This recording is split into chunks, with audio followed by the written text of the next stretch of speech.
other topics. Thanks. Good afternoon, everybody.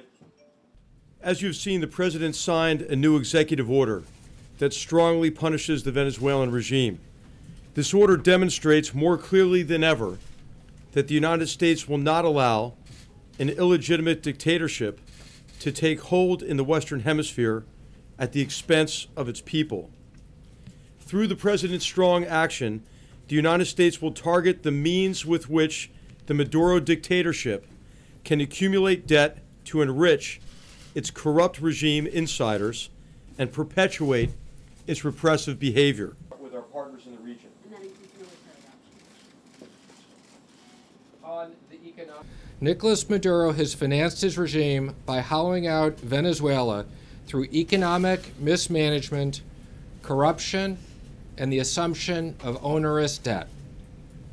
Let me be clear, today's action is focused on restricting the regime's access to American debt and equity markets. In 2017, and secondly, now that this is being put in the hands of the committees from here on out to kind of do the work and come up with the... Our plan has to continue to turn up the heat on the Venezuelan government.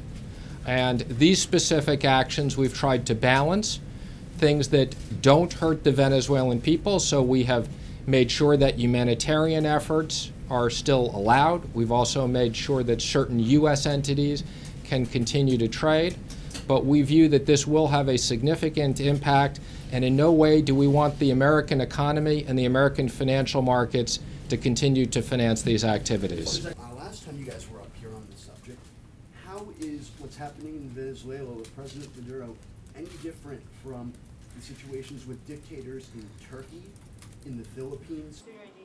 Crack down freedom of speech by Nicolas Maduro's regime. I don't know if you want to answer. I think we.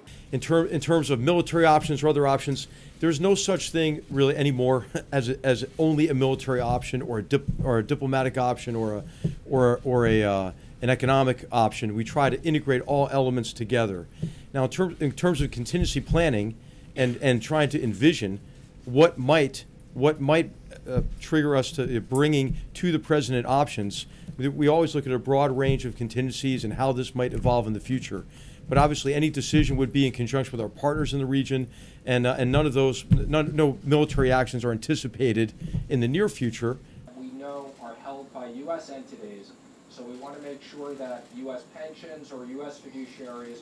I think what the President is very clear on is the existing situation is unacceptable, and if they restore the proper democratic processes, we'll react to that appropriately. This is not about changing leadership per se, this is about restoring the democratic process and rule of law. With his first trip next week, and the President is 100% supportive of us passing legislation this year.